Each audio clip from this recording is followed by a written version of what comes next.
It is 1 o'clock. Good afternoon. I'm Lucas Panzica. Overtime rule changes are coming in the NFL, but only for the postseason, as NFL owners down at owners' meetings in Palm Beach have passed the Indy-Philly overtime proposal that allows for both teams to get a possession, again, that is only for the playoffs. And another bit of NFL news, the New Orleans Saints are signing quarterback Andy Dalton to a one-year deal to back up Jameis Winston.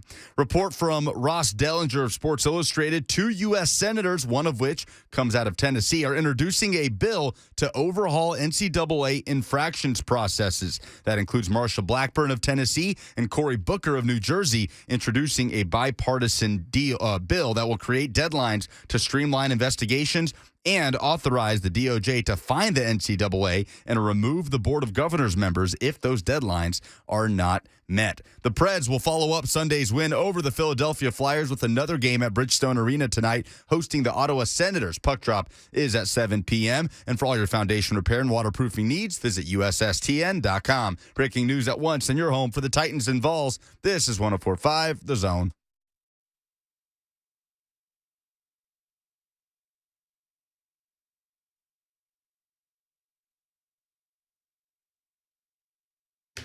Let's do this, Blaine and Mickey, 104.5 The Zone. Happy Tuesday to you.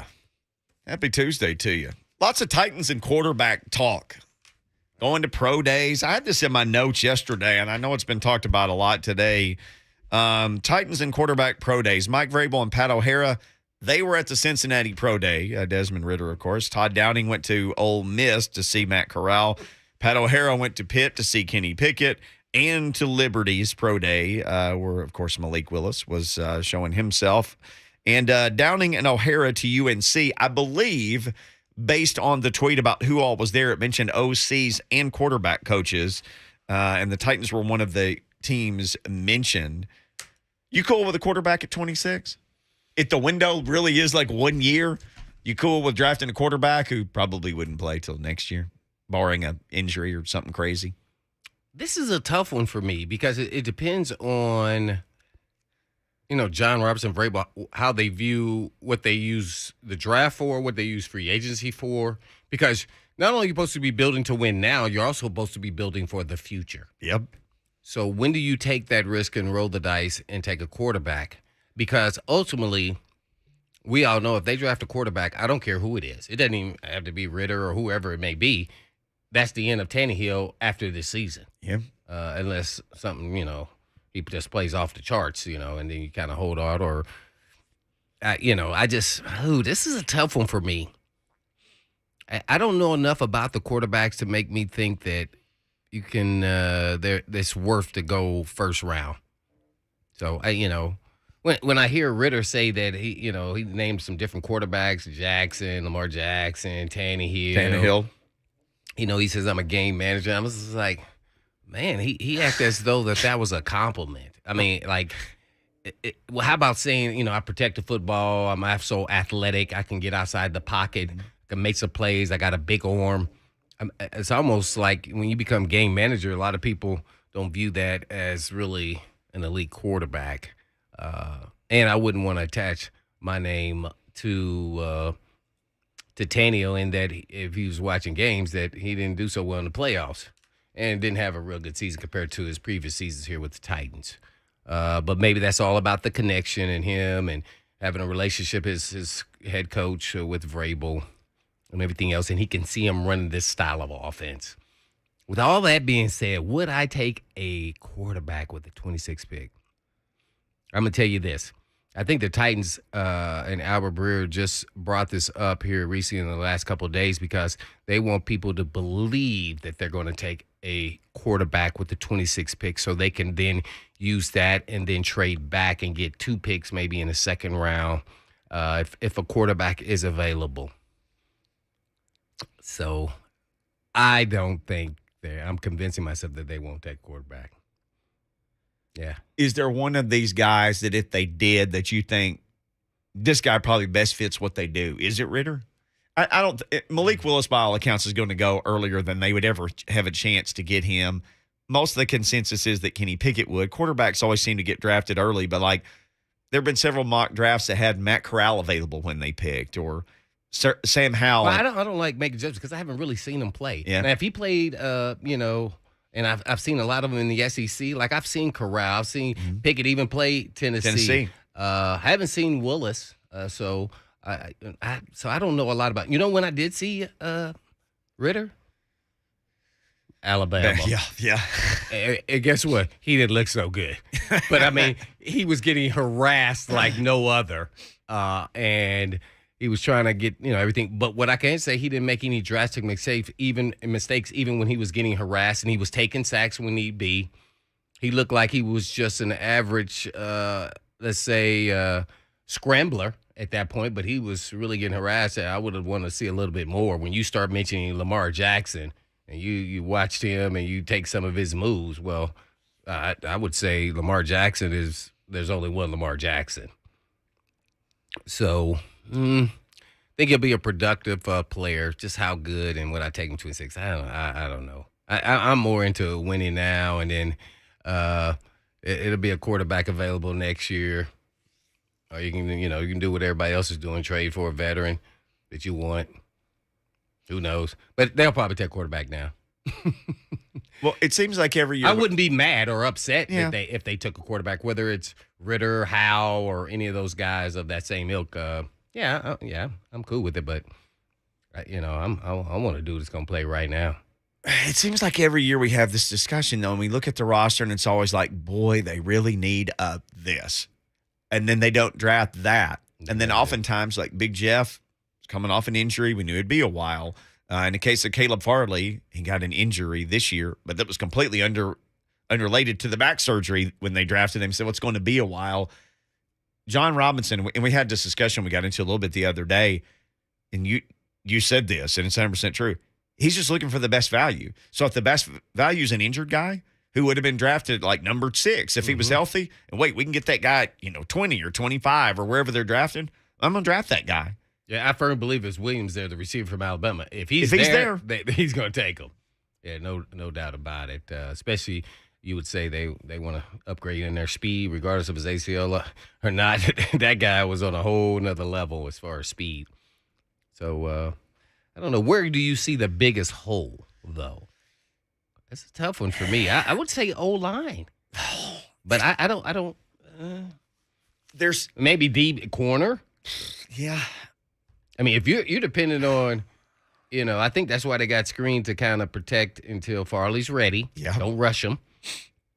They got the Jones kid now. They're saying he's playing left guard. So Radens is the right tackle. So you almost said, well, we already have the pieces in place. And so then if they think that way, then they could take a quarterback with the first pick. Do they need – you're not going to take a tight end in the first round. So it basically comes down to – No. You only – I think people get this wrong. You only take a tight end in the first round if that's what he's graded at. Right. If it's Kyle Pitts. Right. Yeah. You don't not take a tight end. If they have some legit great receiving tight ends that can impact your roster and play immediately and be dynamic, absolutely. But not this year. It doesn't look like any of those guys. Typically, there's not any guys like that. There's very every other year you may have one guy. So if there's not that guy, nope. I mean, you would take a tackle. You take a wide receiver. Yeah. Okay. I would take a quarterback too. You take a quarterback, certainly. Okay, let me ask you this. There's just multiple. It's like a tree, and there's all these limbs, and then the limbs off the limbs. If there's more and more receivers every year who are ready to play because of 7-on-7 and because how important offense is now, dare I say it, do you even have to take a receiver in the first round? If there's all these receivers who are ready to play throughout, however many rounds. I'm going to quantify this. If they had a second round, I would say no. Okay. Because I could get a guy can still start in the second round. But as it sits today, they don't have a second rounder. So I would go that route. Yeah, I could.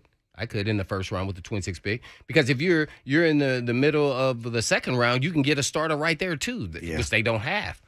So, yeah, I would. Yeah, why not?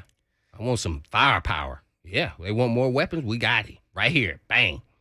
Okay, we've had this discussion. I think I'm cheerleading for them to take a receiver, to be honest. I know everybody goes with the sexy picks, and I'm just like everybody else. I want to see a skilled guy that can come in and catch the ball. Or, I don't think you cover. fall for that, though. You typically don't just want the sexy pick. You don't usually fall for that. Offense sells. I know. I know I don't, but I do this time. I want to see some firepower because I don't want. Here's what I don't want. I don't want Tannehill to have any excuses. You know, that's what I don't want. I want them to have everything in place, and they just say, well, we had to, hang on in there. They'll never admit it because of the salary cap situation with Tannehill. And if he comes up short again, they can now make moves. And the one move would be just a quarterback. Now, if you're still developing quarterback and Tannehill plays the whole time, then now he's going through that developmental phase next year. Yeah.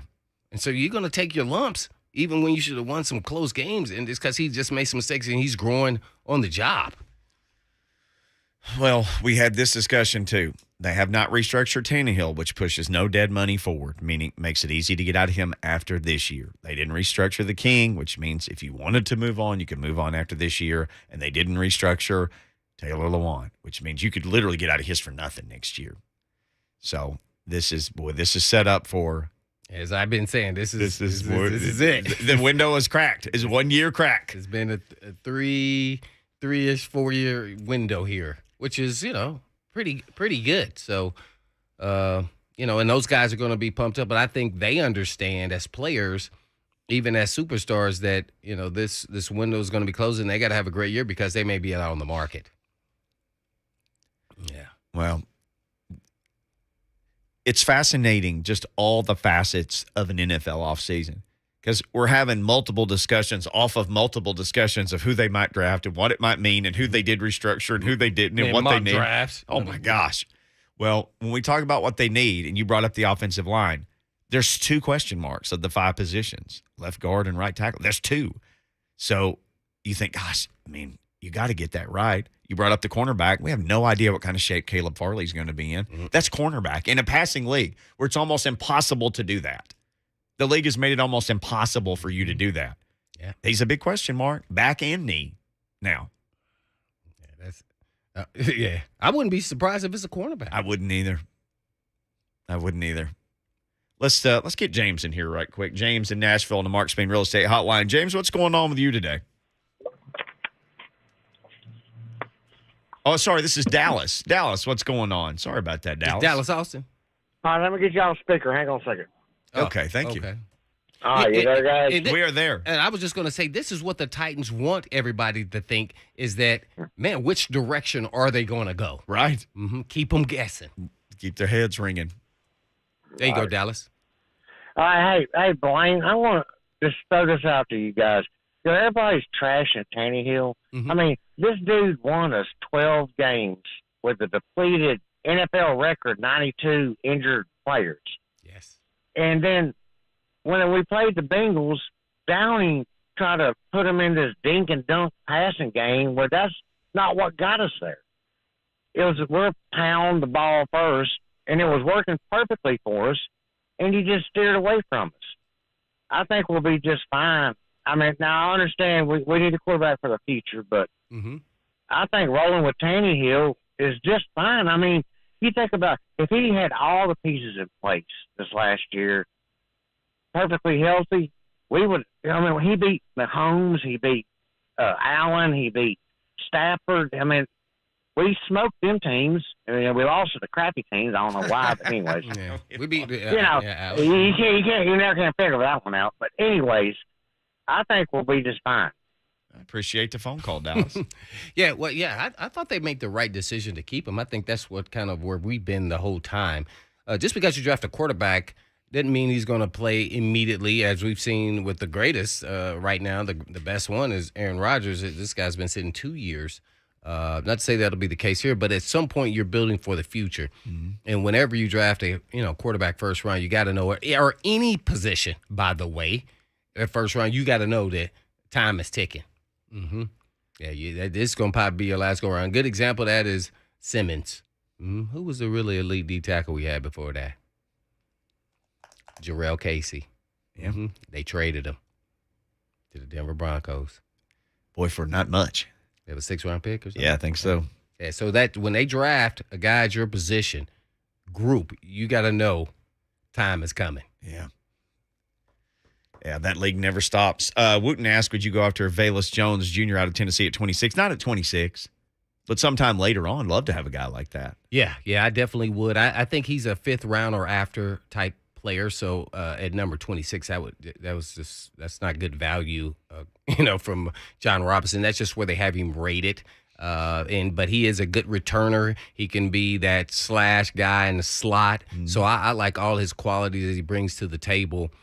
If he's available there, I think that's what they're saying. He's a later round guy, and they're trying to hold it against him a little bit because he's older. 25. Yeah, 25 years or going to be 26 or something like that. So, hey, I like it because it doesn't matter to me if age. I'm only going to have him in that first year window of the contract anyway. Mm-hmm. So, yeah, he's explosive.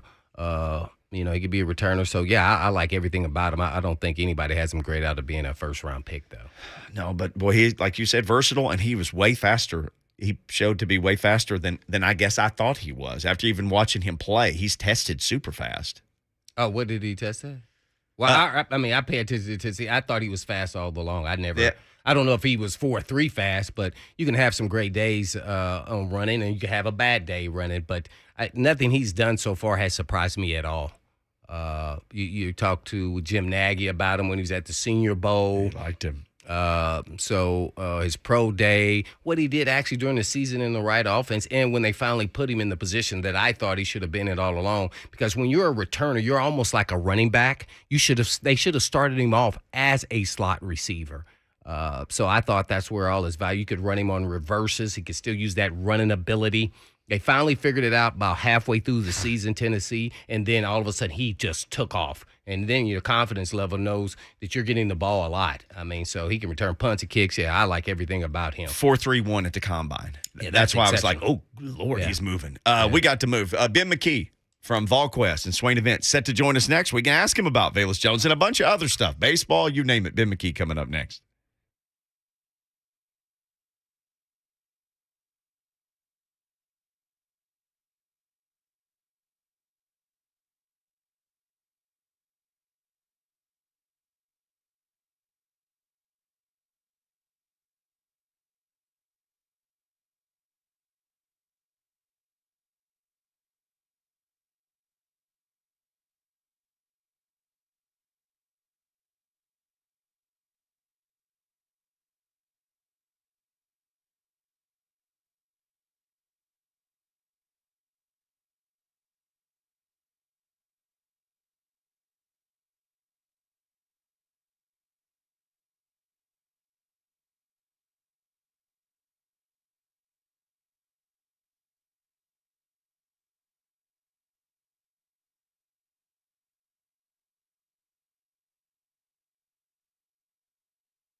He's going to join us here in just a second. Let's grab Ron from Nashville. Finish up this NFL discussion. We can always talk NFL with you, but Ron up next before we get to Ben McKee. What's going on, Ron? What you got?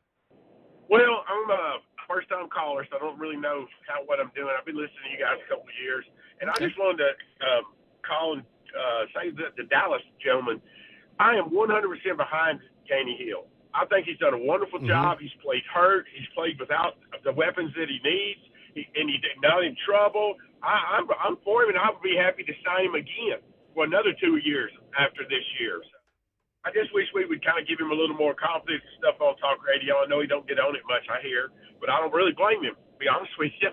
But I just, want to put a little support behind him. I'll shut up and let y'all see what you think.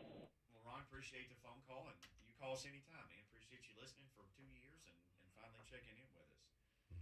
Well, Tannehill's under contract for another year after this year. So if he plays and has a great year, you can run it back another year easy. You don't have to do anything. I know Ron was saying sign him to an extension. Right now, you don't have to do that. He's under contract for this season and another season. So if he bounces back and plays well, and the Titans get the right weapons around him and protect him on the O-line, just run it back for another year. Well, I'm going to say this just to address this question is that, at least I'm going to speak for myself, is I've been pretty supportive of Tannehill throughout the whole time. I was disappointed on his play throughout the season, and not just the playoff loss compared to the previous seasons. I was still pretty supportive. I didn't think we should go and get another quarterback or cut him or trade him or any of that things. And then the contract kind of was the icing on the top, tells you that you can't do that. What people don't realize is, athletes aren't going to perform their greatest every single time they're out there. They're going to make mistakes. It's just that, he has to get us over the hump of the playoffs. And he's kind of come up short, even when they've had good, games or bad games in particular when he throws 3 interceptions. So I think that's kind of what riled everybody up. But there's been, Peyton Manning's thrown 3 interceptions. I mean, John Elway, we can go down the list. It's just that their timing was less than when Tannehill, and he's not going to get the same opportunities because of the past history. So this year will be the telling tape for him, for me. And I think if he doesn't get him over the hump, and that's winning at least 2 playoff games, I think that'll come up a little short. Ben McKee never comes up short. He joins us now. VolQuest Swain event. He's at Ben McKee 14 on Twitter. Ben, how in the world are you doing, man? I'm better, except y'all have irritated me because you have reminded me that I'm stuck with Mason Rudolph and Mitchell Trubisky as my quarterback. Yeah, okay. We got a Steelers fan on the line here, obviously. Okay. Who do you want them to draft in the first round? Like, we were talking about these quarterbacks earlier. Group, or at least. Yeah. So if they go quarterback, is there one of these guys that you think that's the guy? They got to do anything to get this guy. I don't think there's that type of guy in this quarterback class, but if they're going to draft one, I want it to be Malik Willis. He's the one that, as a Steelers fan, I'd love to see him or see the Steelers go get. I'd be happy with Kenny Pickett too, but I think this draft process has asserted Malik Willis as QB1. Well, this is the season of lies, as J. Mart and Ramon call it. But it's supposedly there is a major man crush between Tomlin and Willis. So we'll see if that pays off. Well, would you love to see, Ben, since you're right down there in Knoxville, Hooker in a Steelers jersey? Ooh. Maybe next year. Would you take that? I would. I would. Hopefully we don't have to wait that long for the Steelers to find a quarterback. I know it's only 1 year, but I'm not used to the quarterback uncertainty with my Steelers. Right, no doubt. Practically all my life. All right, let's turn from football. We'll get back to it in a minute. Baseball, #1 in the country, according to D1 and other services. Baseball is kind of different. There are multiple sources that rank baseball. They're #1 in, I guess, most or all of those now. Your thoughts on that? And as I understand, you were tweeting, you were at Ole Miss for that thing as it unfolded. What a weekend. Yeah, what a weekend indeed. 3 sellouts at Ole Miss, and Friday and Saturday night, there's great energy in the stadium because of the sellout. But by the 5th inning, most of the fans had already headed to the house. And then on Sunday, it was technically a sellout, but you wouldn't know that if you had looked at the attendance in the stands because there were a lot of empty seats by the time Sunday rolled around. But, yeah, Tennessee unanimously number one, and I think it is very deserving.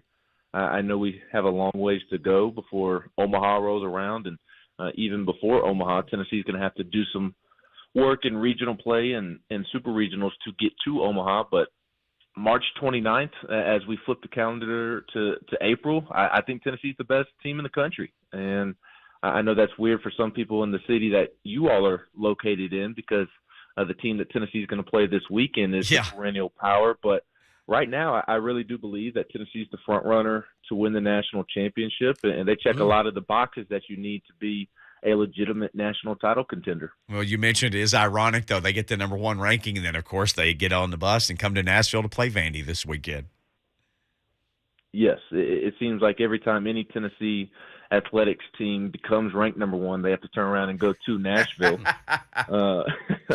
The basketball team, obviously ranked number one under Bruce Pearl, goes to Vandy and is upset, and then ranked number one again under Rick Barnes after beating Gonzaga, and then Grant Williams has to score 40 in order to prevent them from losing as the number one team in the country. So Vanderbilt, this Vanderbilt team is a little bit younger, especially on the mound, than we've seen some of these other Vanderbilt teams. But Tennessee is well aware of how talented they are, and they know that they'll have their hands full. And the constant message is that they do not care about the ranking. They think it's cool, but at the end of the day, it's just another number next to their name, and they have bigger aspirations this season. Ben McKee has a number next to his name on Twitter. He is at Ben McKee 14. He's hanging out with Blaine and Mickey. Well, Ben, man, exciting times for Vols baseball fans. To be ranked number one this early in the season, does that put any pressure on this team? How do they deal with that kind of pressure? Are they the type of team that, well, that's not good enough, it's only for right now?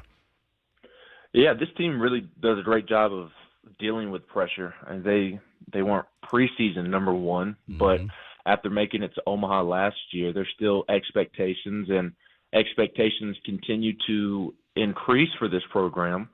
Tony Vitello, one of the most highly paid coaches in the SEC, and Rick Barnes, he saw expectations rise after he became one of the highest paid coaches in the entire country, and that's been very similar to Tony Vitello, a little bit more in the early stages of that, but they do have more expectations with this number one ranking, and that is to get to Omaha. And last year you go 0-2, and it's disappointing, but nobody's really upset because you got to Omaha for the first time in several years. Well, this year, not only do you need to get to Omaha, but you need to win some games while you're there. So I do think there's pressure on this baseball team, but this cast of characters is plenty capable of handling that pressure. It all starts with Drew Gilbert out in center field. He's just a maniac, and his teammates call him a psychopath because however many people are in the stands that day away from Knoxville, that's how many people hate Drew Gilbert.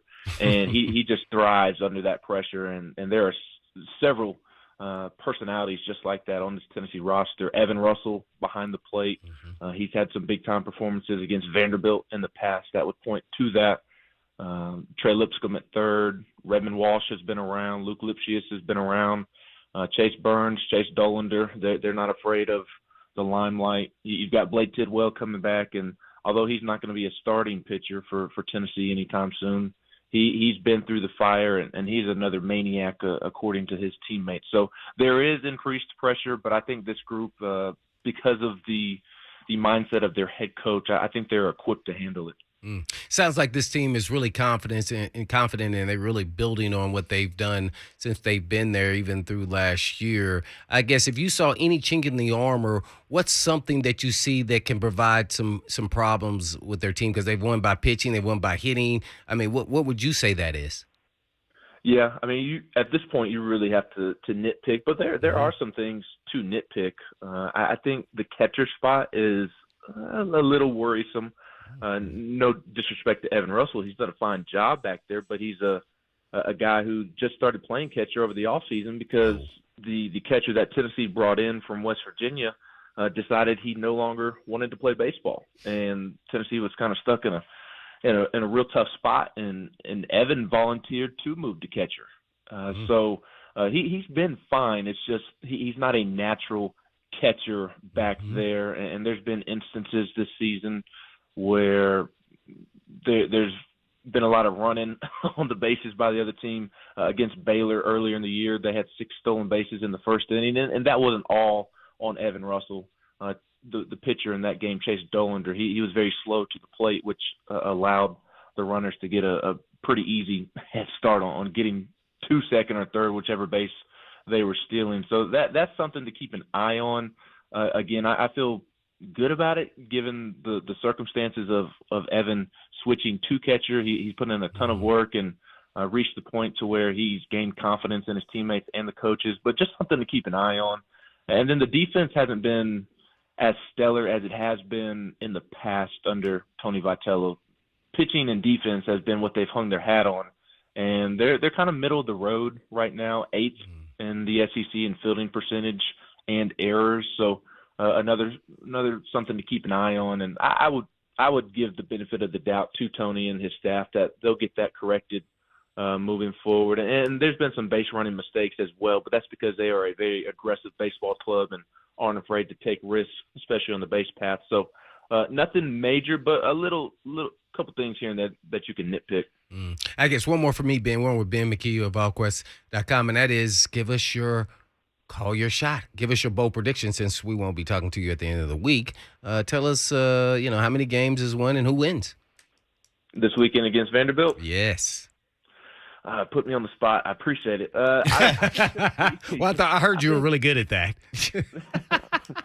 Yeah, I guess so. I would think Tennessee wins 2 of 3. I mean, I truly believe Tennessee's the best team in the country right now. So if I think Tennessee's the best team in the country, I'm not going to pick anybody to beat them at the moment. They just have a dominating rotation right now with Chase Burns, Chase Dolander, and Drew Beam on Sunday, and their lineup is as good as it comes from top to bottom. And there are guys on this team that should be in the lineup, but they just can't get in the lineup because of how talented and deep the lineup is. The guys that would be starting every single game at other SEC schools. So Vanderbilt is very talented, one of the best teams in the country, a threat to make it to Omaha and win another national championship as always. But I do think this is a rare occasion where even despite the game being played on West End, Tennessee's the better team. And I think Tennessee's going to take advantage of some young pitching for Vanderbilt, and that's going to be the difference. That was the difference this past weekend in Oxford. Tennessee, a great hitting lineup. Ole Miss, a great hitting lineup. But Tennessee had more pitching to handle the Ole Miss lineup than Ole Miss had pitching to handle the Tennessee lineup, and I think that's going to be the difference once again this weekend. So I'd be surprised if Tennessee swept Vandy and dominated them like they did Ole Miss, but I think it'll be 3 really close competitive games that Tennessee comes out on top on, and 2 of them. There you have it. We're on with Ben McKee of VolQuest predicting the Vols win 2 of 3 versus Vandy this weekend. There you go. All right, been a lot of talk about the receivers. Let's switch to football just for a minute before we let you go and who might step up. I always forget about Ramel Keaton. He's a senior. It seems like he's been there for years, and we kind of he's a 4-star. Kind of keep waiting. Any glimpses of Ramel Keaton? Like his name just came up as I was making notes to ask you questions. Right. I mean, he's a guy that's in the rotation, but it's more he's in the rotation because Tennessee lacks bodies rather than he's just asserted himself. So he's a guy that was kind of in that 2 deep last year, and I think he may be by default as well. But Jalen Hyatt, Jimmy Callaway, Jimmy Holiday, Walker Merrill, all those returning receivers not named Cedric Tillman, because Cedric Tillman is without a doubt wide receiver number 1. All those other returners, they better get to work, because Tennessee signed a group of 4 freshmen that they feel really good about, in Chaz Nimrod and Squirrel White from down in Alabama, Cam Miller, Caleb Webb, and all 4 of those guys are already on campus. So they're already getting to work. They're going through spring practice, and if those returners don't want to have their spot taken, then again they better get to work, because there's been some good early returns on the newcomers, Chaz Nimrod, Caleb Webb especially. Caleb Webb's been sick the last couple of days of practice, so hasn't been out there, but has looked good in warm-ups or workouts, I should say, leading into spring. And Squirrel White's a guy that just his natural talent turns heads. He's a real speedster from the state of Alabama. And then Cam Miller from Memphis is just a really good football player who I would think can carve out a nice little role for him even as a freshman. So Ramel Keaton's there in the 2 deep, but I think it's more just because Tennessee doesn't have proven bodies at the moment. I got you. Just on the way out, I saw Elijah Simmons. I saw a clip on WVLT. He's giving up cheeseburgers. I couldn't do that. No, I couldn't do it. I don't know that I ever will, but I also don't know that I'll ever be counted on the way Elijah Simmons is going to be counted on to really make a difference in the defense this year. He has the tools to go be an NFL defensive lineman, and if Tennessee's defense is going to take a step forward, it's going to be because Elijah Simmons becomes productive, and in order for him to do so, he's really going to have to get in shape, and hopefully that allows him to stay healthy. Well, always love having you on the show. Ben, good catching up with you at Ben McKee 14. You going to be in town to cover the series this weekend? Absolutely. All right, Vol fans, you can follow Ben for all the latest there. He's covering it all for VolQuest and Swain Event. Thank you, sir. We'll catch up soon. Appreciate it, Ben. Yes, sir. Yes, sir. Y'all have a great week. Yes, sir. Ben McKee jumping on with us. Always fun to talk to him. All right, when we come back, it's a crazy thing happening in the NCAA tournament that's never happened. Some of you might know what I'm talking about. Some may not. But for Coach K to get to a final championship game, in my opinion, this was the only way that it could happen. And it's going to happen. And I'll tell you about it next. It's going to go in overtime? Maybe. And we got to talk about that, too. New overtime for the NFL.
Blaine and Mickey, 104.5, The Zone. If you're just joining us, you'll want to go back and catch Ben McKee.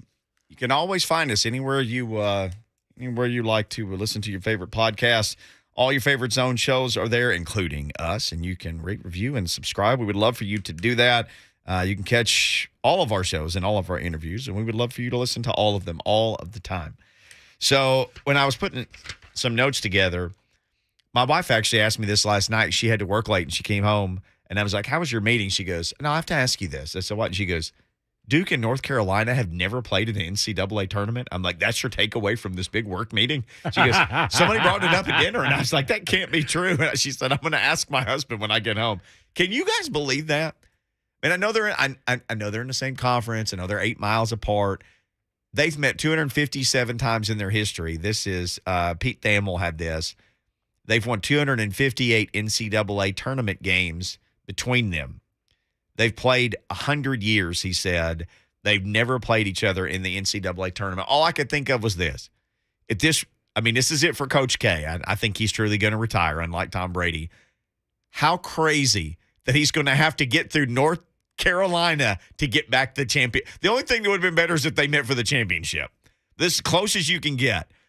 But if you were writing a book or a movie, it has to be North Carolina, right, to get to the final championship game, and they'd never done it before. I'm trying to find out if they've been to the Final Four in the same year, but on different sides of the bracket, because I'm sure that's had to have happened before.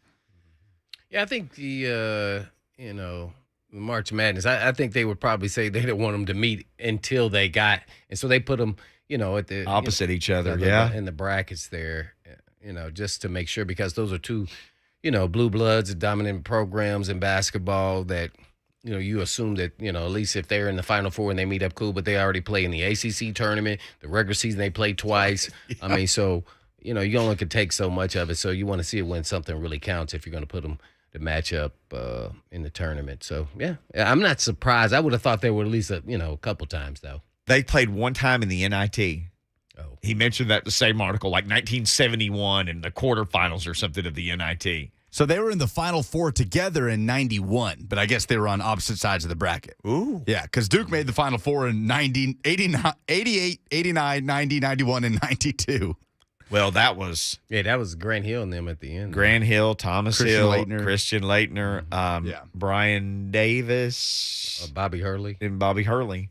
What to do, yeah. Boy. And that's when dudes played 4 years of basketball like that. Oh, yeah, I'm here. I might as well play not everybody, but that's when you could keep a team together. Like you could have an old, experienced team. That early 90s era of college basketball, UNLV and Duke, and I've said I'm not the biggest Arkansas fan, but Arkansas was really good at that time, and I was in the state still seeing all this up close. Man, that was a heck of a time. But Coach K has to get through North Carolina to get to a final championship game. I just think that's just amazing drama. I think that's the way the book was supposed to be written, right here. It's got to be. It's got to be. With the loss of North Carolina. Boy, the Coach K and Duke haters would love that. Please, everyone be quiet. Yeah, I'm definitely not a hater. I was joking. It would be Storybrooke for sure. I'm sure a lot of people will be cheering for him to win it, Yeah. I think there's people cheering for him that have never cheered for him before. And I think partly it's like, let me just cheer for him and get him out of here. Just, okay, have your last run and then never come back again so I don't have to worry about you anymore. It's funny you brought this up, though, because you said, I'm sure they put him on the opposite side of the bracket because they're blue bloods. That explains, like, just whoever your team is. They get good for a year or two, or they have this era, and you keep saying, why do they keep getting screwed? They got screwed when they sent for their regional. They got screwed for this. It's because they want Duke and North Carolina to play in the championship. You know what I'm saying? That's why you're just whoever you are. That's why your team got screwed because pushed way over the other side of the country, right? Because they always want, and they want UConn and the women's. They're going to schedule them the best way they can to get them through to the end. They got in. They did get in, but they want Duke and North Carolina to play, not along the way. They want them to play each other for all the marbles at the end. At the end, or the Final Four, yeah. It's funny, you talk about your wife was talking about that to me. The first thing my wife says, being a Vandy grad, here's the first thing comes out of her mouth. how much class did they miss? First thing she says. I said, I think they have tutors that they take with them. I don't know. North Carolina, that's been iffy. She said, they're missing a lot of class. She said, I don't think most of those guys are too sharp there.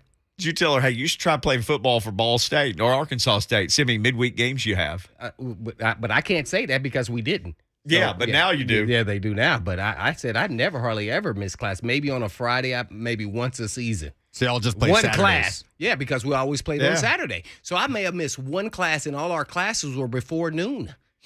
See, Ramon Foster, he's in his own TV chat. He played for Tennessee. They don't have any Tuesday or Thursday games. He was playing on Saturday on TV. Mo never missed a class. Right. Ramon, you never not missed intended class. by the university, but actually on his part, I'm sure. He might have found his way away from class, but nothing to do. Yeah, you Sunbelt player, you a MAC player. That's the only way you're going to get on TV, though. You're going to miss some class. Yeah, Yeah, no absolutely. Baseball players and volleyball, basketball, golf. You're going to miss some classes along the way. Well, I mean, that's any conference for those sports because they play so many games. Sure do.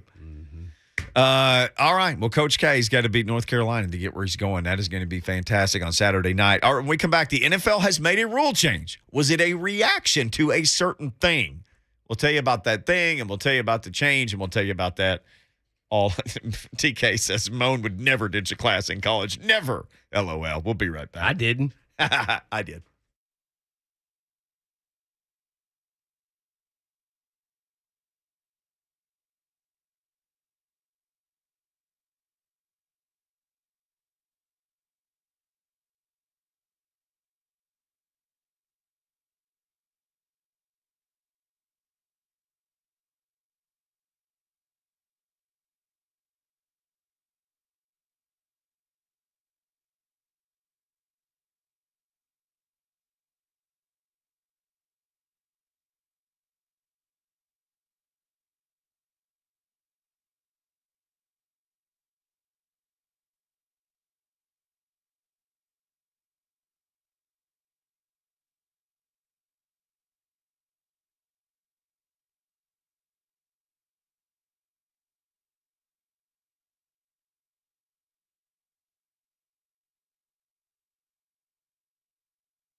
It is 2 o'clock. Good afternoon. I'm Lucas Panzica. Overtime rule changes coming in the NFL, but only in the postseason. NFL owners down in in Palm Beach have passed the Indy-Philly overtime proposal, allowing for both teams to have a possession again that will only apply to the playoffs.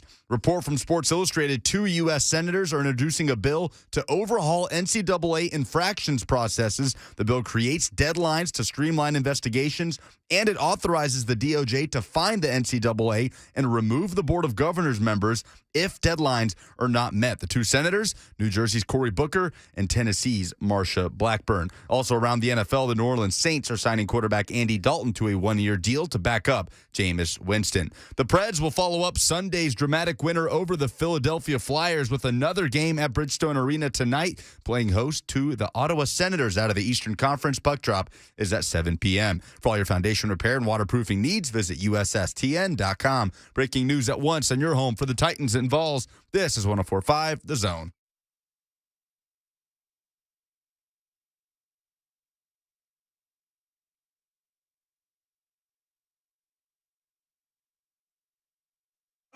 Blaine and Mickey, 104.5 The Zone. Ramon Foster's in his own TV chat talking about ditching classes. That's what we've come to here. Oh, man. Said I ditched classes when I found out we could, LOL, but I got my degree. I never had anyone write a paper for me, he said. Oh, I definitely wrote my papers. I had somebody type them up, though. Yeah. Lucas, we were having this discussion in the break. This is a real thing that happened on Earth. He's gonna really say we're old men. And stupid. You will never feel younger or think we were older than right now. This is a real thing. Are you going to say typewriters? No. Okay. I can say typewriters. Okay. I can talk about, there are 2 kinds, Pica and Elite. I can tell you about typewriters. They had computers when we were in school. You would write your paper with a pen and paper. You would write it. And then either you would type it then or you would get somebody else to do it. Yeah. You wouldn't just sit at a keyboard and compose your paper. Just type up you your story. wrote it and then you typed So it. why? I don't know. I have no. It sounds so skip dumb. that step? I don't know. It was so dumb, wasn't it? Like you wanted to get the final draft on paper before you typed it? Like, is there any reason why? Well, I'm going to tell you mine. Mine was because if I made an error typing, then at least on the paper, I could erase it and go back and start over. If not, I'm just pulling a piece of paper out, and then now I'm starting all the way over, especially if I got all the way down to the middle of, my story, and then I'm like, oh, I screwed up. That's the thing I never understood about typewriters. Right. That has always blown my mind, the idea of writing like a 7-page paper and then making a typo at the end of it. And then I wouldn't have all my thoughts together, really. That was one of the reasons, too. Yeah. You would have a bottle of liquid we had paper. computers, too, though. I mean, you had to like click the paper up. And if it was too close to the bottom, the paper might come out. Right. Then you'd have to try to put the paper back in and line it up so you could get back on the same line. Right. Right. Well, did they have computers when you were college? They got like my last 2 years of my 5-year career. There was a place called Computer Lab, and none of us had a computer. Computer Lab. Nobody had a So computer. silly. So you go in there, and you know what it was? It was word processors. You even know what that is? No. There were these things called word processors, and it was a computer with a green screen or orange, and all it did was type. Like it couldn't play a game. It was just an electric typewriter. It was called a word processor. But you could backspace and correct your mistakes. Yes. You could. Yeah. And then you get it all done and then hit print. So that was your last 2? At least Last 2 years. At least I got all of that. I mean, we're talking about Arkansas here. I mean, we were way behind in technology at that time. But I remember going there the first time and not knowing what to do. And I could type, and I asked somebody, like, they had a kid who was sitting there like a peer, and you would ask that person, hey, man, can you set me up on number 7 over here? And they'd be like, yeah, man, just hit print when you're done, But you couldn't save it. So you would sit down, and, like, here'd be a 37-page paper that somebody had typed before you, and you would just, like, you'd sit there and erase it, and away you'd go. Oh, my gosh. Prometheus just sent cut and paste symbols to us. We might have in common the little projector thing they would roll into our classrooms when I was a kid they definitely don't have anymore. I think they still had that for you? Yeah, no. It wasn't a VCR on a cart for you?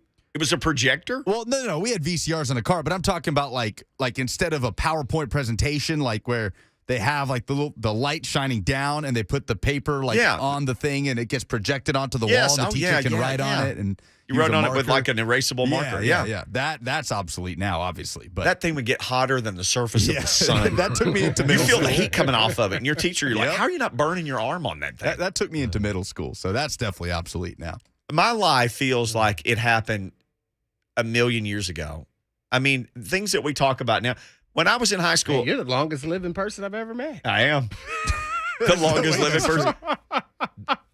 I can remember there was a student smoking area at my high school where students smoked. Yeah, that has definitely not been you a never thing heard for of a that? while. No. Now, mind you, I went to a private Catholic high school. Yeah, okay. Yeah, I went to a public school in It wasn't Arkansas. defined by the school. Yeah.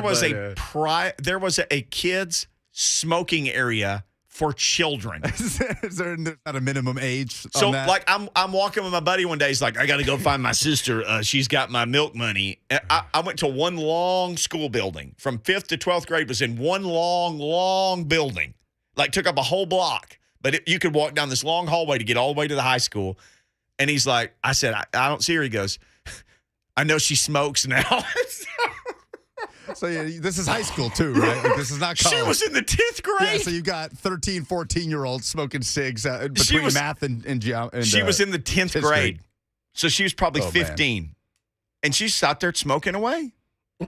Like in front of teachers and authority figures. Well, it still happens today, right? But now like kids are showing up with vape pens that look like USBs instead. Ramon is like, what? Oh, Please, man. Somebody back me up on this, that there were student smoking areas. There were. And that wasn't, it was a while ago, but it wasn't that long. It wasn't that long ago. Y'all didn't have that at Cathedral High School? Rock, paper, scissors. No, we did not have a room where you go smoke or anything. It wasn't a room. It was outside. No. So if it was raining, snowing, whatever, it'd be a bunch of 15-year-olds out there smoking outside, right outside the school, where the whole world could see them. Yeah, I think I only saw it at the airport. Okay. You remember that, Lucas? You didn't go to public high school. No, you did. He says no. I didn't go to public high school. When the teachers opened the teachers' lounge door, it was like a club in there. A wall of smoke would come out. Oh. They would go to the teacher's lounge and smoke between classes. My mom was a school nurse, and I remember going in there once to look for her, and there was so much smoke in there. It was unbelievable. Yeah, you probably couldn't smoke on campus, teacher or student at my high school.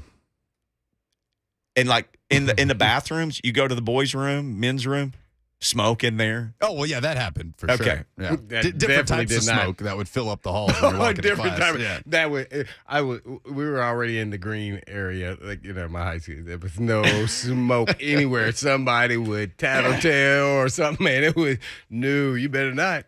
Lonzo said we had that one year when I went to Franklin High School, a smoking section for students. Prometheus said we had that smoking section outside the cafeteria. Yeah, I believe For children to smoke. That's a real world thing that happened. All right, I teased this. Phones are ringing like crazy. We'll see if some of you tell me that we should go to those first then before I tease. We will get them. You just tease us new with this overtime smoking. rules for the playoffs. Both teams will get a possession. So Blaine scores a touchdown, kicks field goal, doesn't do anything. I still get a possession. And if we both score a field goal, we both score a touchdown, whatever it is, then the game just plays from there till somebody wins. Only in the playoffs, not during the regular season. Those will stay the same. So basically, it's sudden death then. It'll be sudden death after that. After if we that. both score the same amount of Right. points, yeah. So whoever scores first then wins. And you know why? Because they wanted Josh Allen to get another crack at KC, and he didn't get it. So they reacted to that. And they also wanted to use Indy and Philly's rule proposal, not the Titans. I thought the Titans had a good proposal. I completely agree, and that's not being biased. It was really unique and going for two after you score game over. Yeah, I like it. And Vrabel just wanted to torture us all. All right, people want to either back me up on this or tell me I'm crazy. Student smoking section, the word processor. Google it, people. Meredith in Cookville. Did your high school have a smoking section?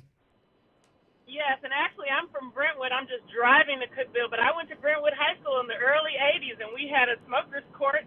You had to have a parent's signature in order to do it, so your parents had to agree. So I just wanted to back you up on that. Oh, man, did your parents sign it, or did you actually sign it? I did not smoke, but yeah, I had friends that did, and Mickey, I actually worked my way through college because I had a brother's word processing machine, and I made big dollars typing people's papers. Yes, I bet you did, because people were making Thank money you, off of me because Meredith. I was having to type my papers too. I'm like, I'm a writer, but you can type it. Boy, that was a 4-star call. Can you imagine being like 15 and going to mom and dad like, hey, man. I just got a new pack of smokes, but I can't smoke at school unless you'll sign. How many of those forms you think got forged? 96% of them? I wouldn't All say of them. all of them. Let's get a Oh, Buffalo. that might have been one or two. And Mount Juliet up next. What do you say about this, man. Buffalo? Buffalo's glad to be heading east on 40 in Mount Juliet today because the other direction is the parking lot. Yeah, not only did the students pack around cigarettes and they had to go out to the city sidewalk off the school property, but the teacher's lounge was a big cloud of smoke because you could smoke right in the teacher's lounge in Baraboo, Wisconsin, where I graduated high school.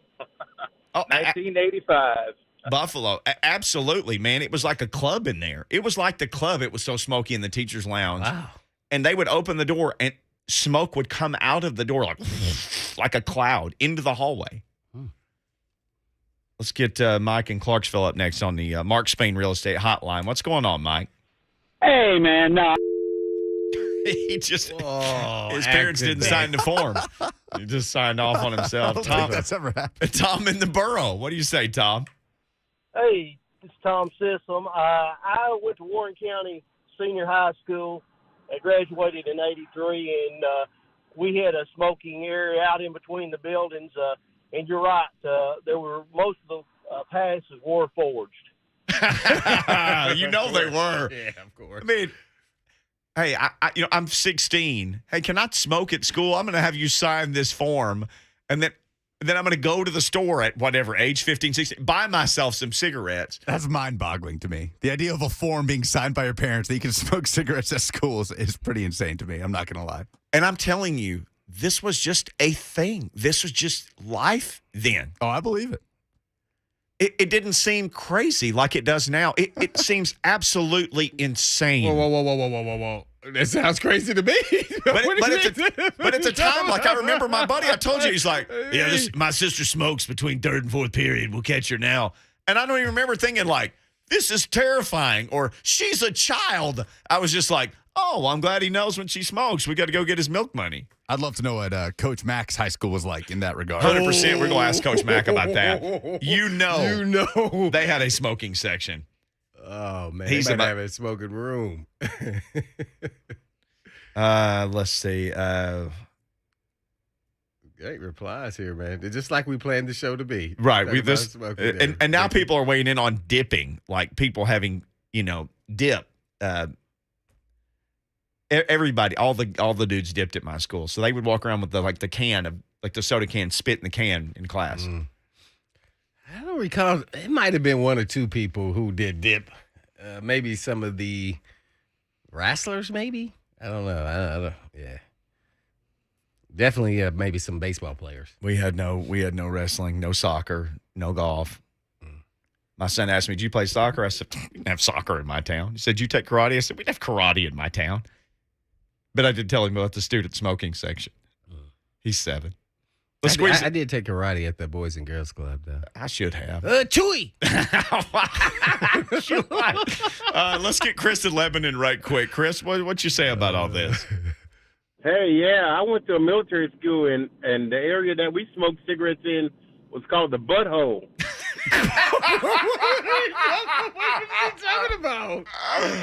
What was that? Cigarette butts.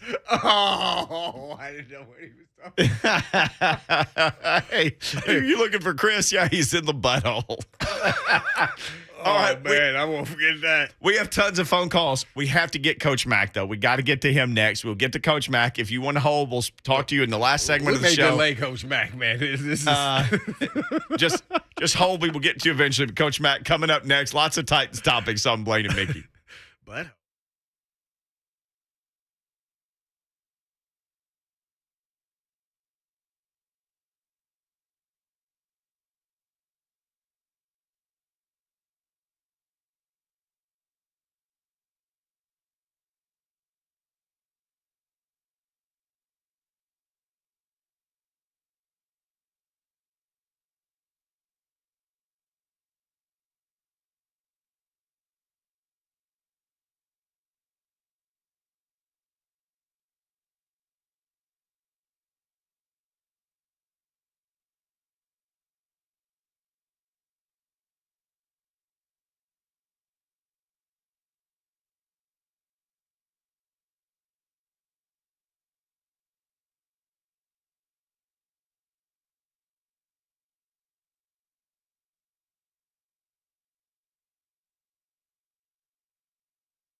Blaine and Mickey, 104.5 The Zone. You hear that music, it only means one thing. It is the return of Coach Mack, who joins us. Coach Mack, what you up to these days? Yeah. Coach, we got you? Oh, there you a are. lot of other things going on.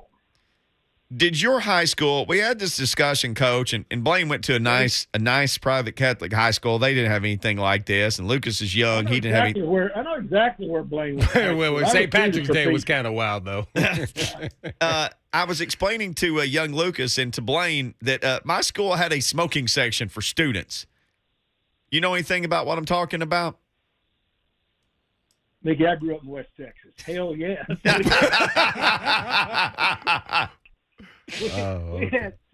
Our coaches smoked on the sideline during games. I mean, I was playing baseball all my life. I was chewing Red Man in Little League. I mean, look, it was West Texas. Yeah, we had one at the school. It was out by the ag buildings called the Slab. It was a big old slab of concrete, and everybody went out there and smoked. Sure. So we had several people who called in, and they said you had to get a permission slip from your parents. And Blaine and I are just thinking probably 98% of those or more were forged. You know, where your parents would, just tell a 15-year-old, yeah, sure, go to school and smoke. That's fine with me. But, Mickey, there was no permission slips in West Texas. if you could afford 25 cents for a pack of cigarettes, you could smoke. Well, the NFL owners, they can afford a lot more than that. They're hanging out at the owners' meetings. Did you like those things as a head coach? Did you enjoy going to the owners' meetings? No, I really did. I enjoyed it because, first of all, you get together. There's a lot of good things that you talk about. Plus, you just get to, be around the other head coaches. And not only head coaches, you get to know the other owners. They have some sessions where it's only head coaches and owners, that are in there. Yeah, it was very cool. I really enjoyed it a lot. And then, the competition committee, I was, of course, as a head coach, you're involved in a lot of those things. And then all the years at Fish was the vice chair of that competition committee. I was involved in a lot of that stuff with him. So absolutely, I always enjoyed the owners' meetings. We sometimes see when rule changes get voted on at these things. We got a new overtime proposal, not the one that the Titans proposed, which we all liked, but both teams will at least get a possession in overtime in a playoff game now with these new rules that were voted on. Just curious to get your thoughts on that. I'm all for that, and I agree with you. I thought that Mike Vrabel's proposal was very innovative. Yep. I really did. Yeah. And when you really start thinking about the strategy that would have gone into that if they would have taken what Mike Vrabel proposed, I mean, it would have put a little pressure on the coaches, but it would have made a little bit of difference as far as strategy if you so happened to be the team that scored first. But I mean, you knew this was coming, and it always is, guys. If you'll go back and look at the history of rule changes, most of the rule changes start to be implemented during the playoffs because there are fewer games involved. And so, and then as the sample size.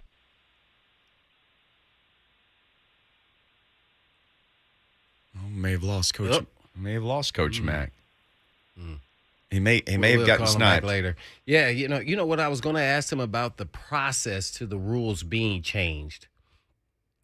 Like how many owners have to vote for it to be overturned? I think it's 24 of the 30. I'm not sure though. 24, and that's why right. it's so hard to get a rule changed.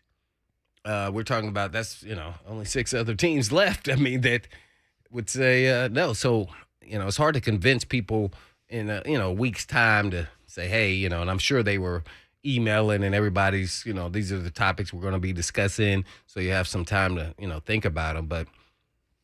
Man, 24 out of 32 teams, you have to vote yes to change a rule. That's pretty hard. So that's why they're always slow, and that's why I'm always interested when there's something that happens fast and reactive right after the season as far as changing a rule. I'm always interested to see what those that process is like in trying to get owners to all stay on the same page. We got Coach Mack back. Coach Mack, somebody from the smoking area must have knocked off our call there. I just asked Lucas if somebody's smoking in the control room. Well, it's only 2 people in there, Coach, so I don't know. Somebody's in there smoking. Anyway, yeah, Blaine was asking about the process. It starts in Indy. because the competition committee meets 3 times a year, and they'll have a separate meeting, at a different location, and then they will all meet again a week before the combine at the combine.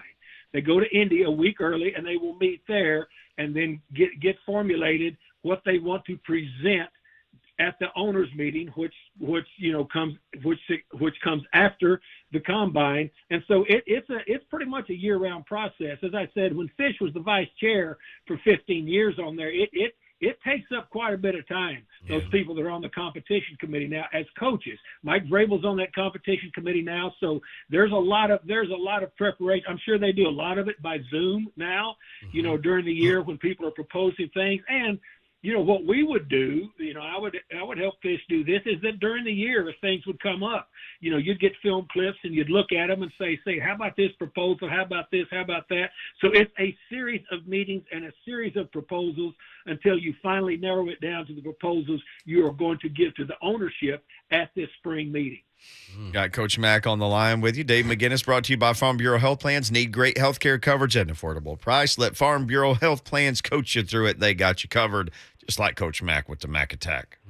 Well, Coach, I guess kind of take us through what head coaches are thinking when they don't want to have titles for their offensive and defensive coordinators. Bill Belichick is doing that this season, and I don't know if he's trying to protect who's the callers or maybe he's indecisive. Kind of take us through what you think a head coach is thinking when he says he doesn't want to name a OC or a DC. Well, that's really Bill. He's kind of done that a lot, because really Bill runs it all.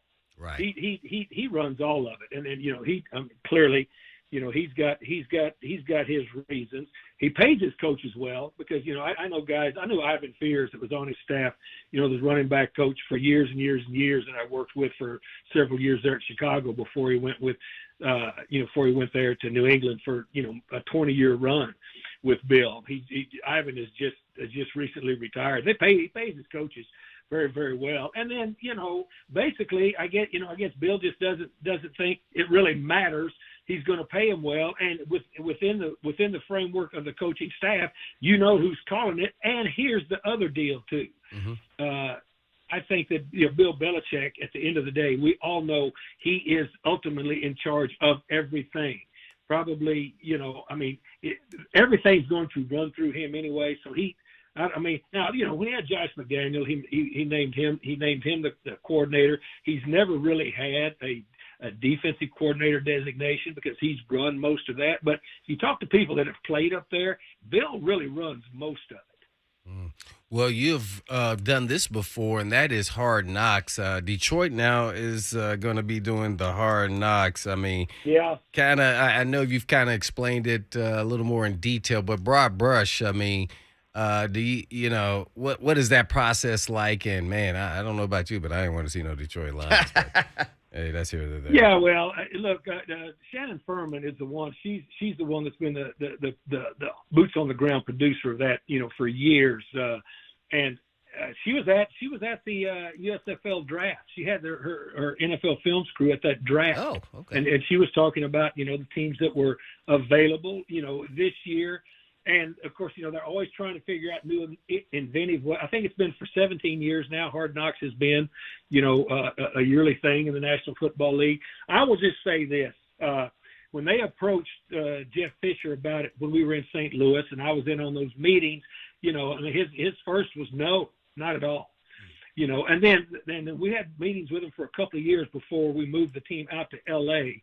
And once you get in and start meeting with those people and really start listening to them, and they bring everybody in there and tell you, how it's really going to be. Let me say just how it was. As far as the crew, these people they bring, they got about 40 people there, at your training camp, and they're very, very professional. And really, I'm telling you, Blaine, after about 5 or 6 days, you don't even know they're there. You got robotic cameras that they can control. They control it from a master control room that they put somewhere on site.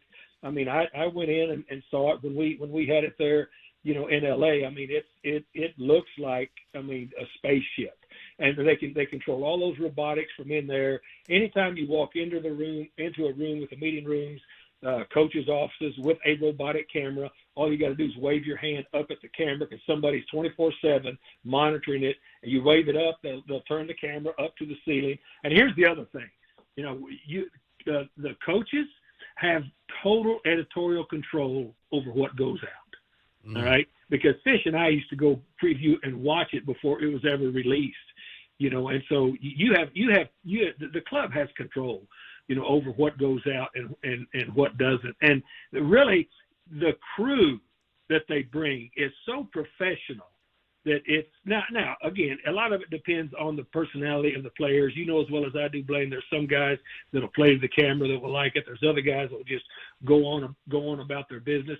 But the actual intrusiveness about it that you might think that there would be, we didn't experience that. And we vetted that pretty hard because the crew they bring in has been doing it for so long, and they are so professional with what they do and how they break it down. After a while, you hardly even notice they're there. In fact, they stayed with the Rams all year with that all or nothing thing. So we not only had them from training camp, we had them all through the season. And so it's not as intrusive as you would think it would be just on the outside looking in. Last question, and this is another process-oriented, since you've done so much over your many years in the National Football League, over 30 years, and that is the Titans may potentially get a new stadium. What was that like? How did y'all determine, or do coaches even have part of this process with the GM, or is it just Lone Ranger, the owner, as well as, should you get a retractable roof, or should you just have a roof over it? How can take us through that, equation of how it became the LA, new stadium, and, you and Fishbone and everybody else involved with the ownership? Well, first of all, I've been involved in 2 stadium builds. When I was the head coach at Arizona, I actually went door to door campaigning for it, stood at polling places with, God rest his soul, former Hall of Famer Larry Wilson and Joe Green.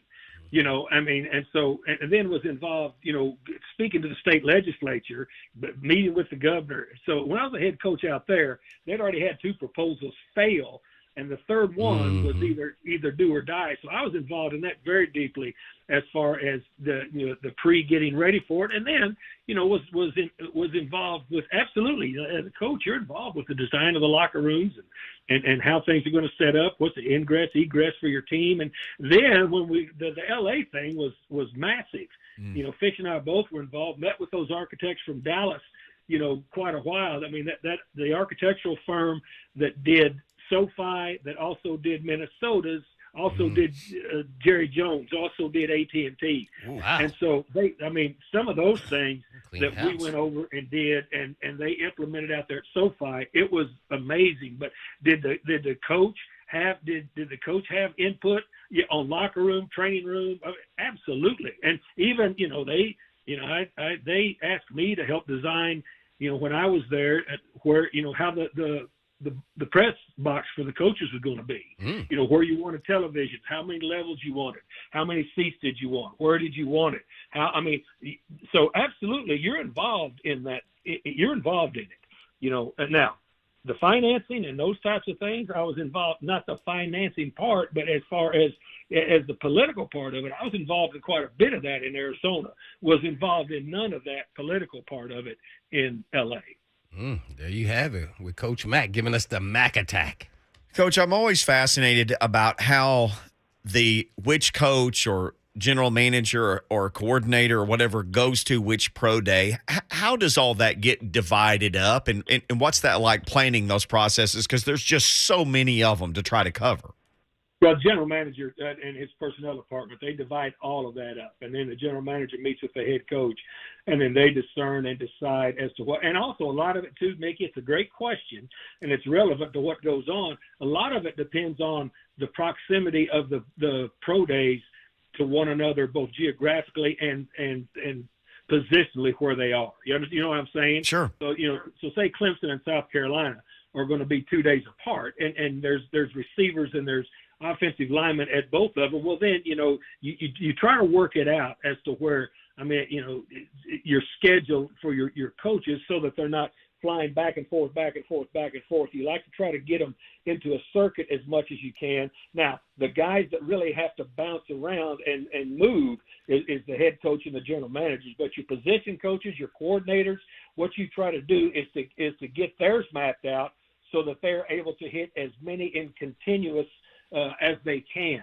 Because also during this time, guys, coaching staffs are also trying to get, their not the evaluations done, but starting to put, new thoughts and things together, offensively, defensively, special teams wise, for their playbooks and stuff too. And so what we would always do, all the teams I've ever been on, I think everybody does the same thing. This time of year, you divide your days in half. You do either morning on what you're working on, for your team and for your upcoming season. In the afternoon, you work on the draft, or you do it vice versa.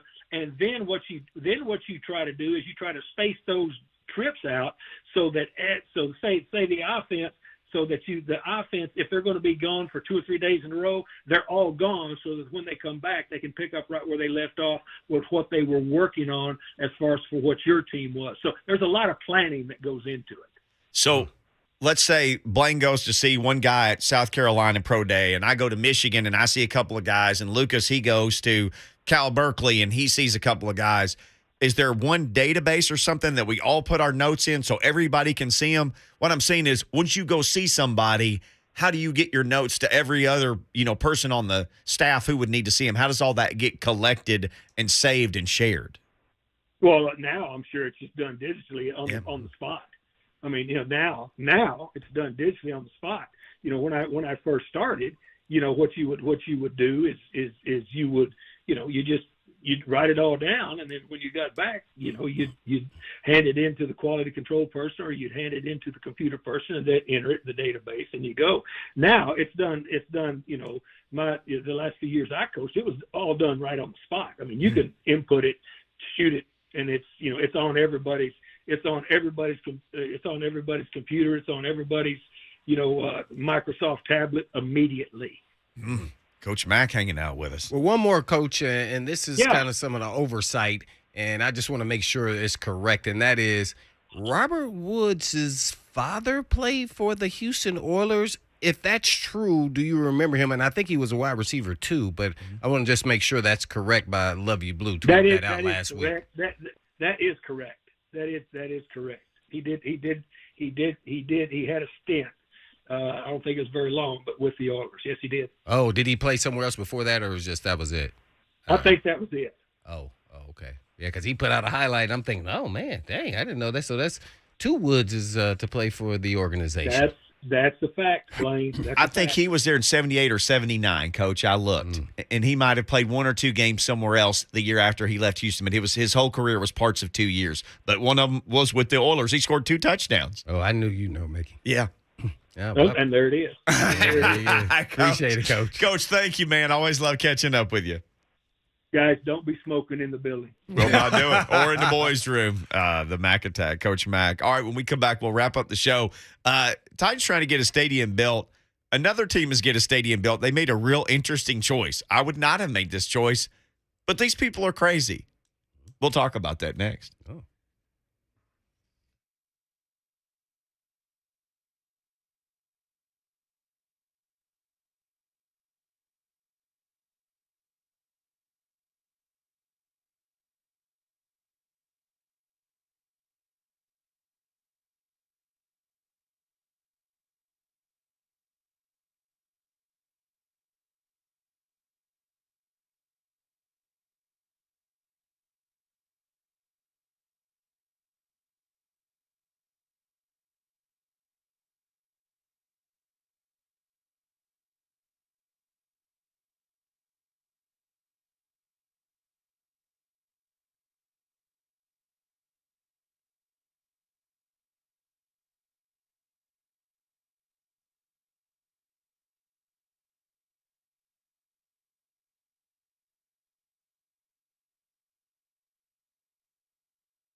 Blaine and Mickey 104.5 The Zone. Lucas, you rascal. Yeah. Hot mess, man. Smoking in the boys' room. Lots of responses to this. So this just came up. As Blaine said, we did not set out to talk about this today. But the fact that my high school had a student smoking section, this came up. Many people have weighed in to Blaine and Mickey on Twitter about this very thing, that their school either had an official one or an unofficial one where students would just go. Lucas bumping us back in with the Motley Crue cover of the Brownsville Station song, Smoking in the Boys' Room. Nice. So the Titans, obviously this topic came up. Nate Rao of Axios wrote an article recently that the Titans were going to try to renovate the stadium. That came out. Then Nate Rao came out with an article and essentially said, well, for what they're looking to spend, there's just too much. You just can't renovate it for that. So maybe the next thing would be just take that money and some more money and build a new stadium. So this was a couple of weeks ago. So we all had a field day talking about it. It was getting discussed all over the place, still getting discussed. Now the latest from Nate Rao, who's really been doing a great job covering this. Governor Bill Lee is asking the legislature to approve $500 million in bonds towards a new Titans stadium as part of his amended budget. So Titans fans are like, okay, well then, do you want the? And we were, in the story from Nate Rao, it had to be for a retractable roof or domed stadium. It had to be for because at that point, then you can get everything. Then the building could be open all the time, having everything in the world in it because you could, close the roof if you wanted to. So Buffalo, and I said in a tease, these people are crazy. They're getting a $1.4 billion open air stadium. This is what they're trying to do. 62,000 seats. And I just said open air stadium in Buffalo. They don't want a closed stadium. Well, I don't know how many other events that they're trying to have, but I think they feel like the elements and outside is everything about what Buffalo Bills speaks about and the people who live there. So, I would be one indoor if it was me there for sure. Like Super Bowl wouldn't go to Buffalo, right? Well, all I can think of is the league told them, not, hey, man, the weather's just too unpredictable. We can't schedule a game in here for February and expect the entire NFL world to come here. And maybe the NCAA said, we're not going to send a Final Four here if there's going to be 3 feet of snow. Maybe they did all their research, and it's like, well, screw it then. We'll just build one without a roof, and if it's minus 16 with the wind chill, that's just what, like you said, that's their advantage. They like that. That's what they think. But I would be thinking progressive a little bit more. And I would too. Potentially, if we wanted to have more events, we could. Like Minnesota. Right. That's exactly what I would Minnesota got a Super Bowl.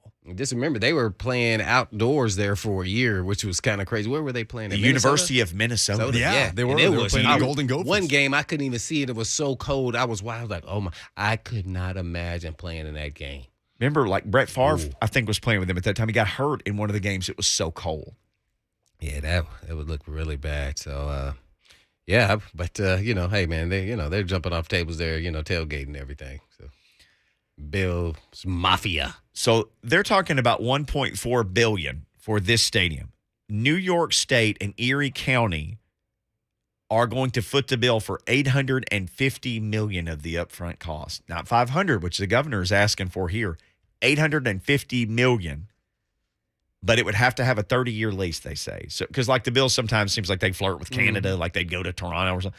They're saying, nope, 30-year lease, ironclad, you can't get out.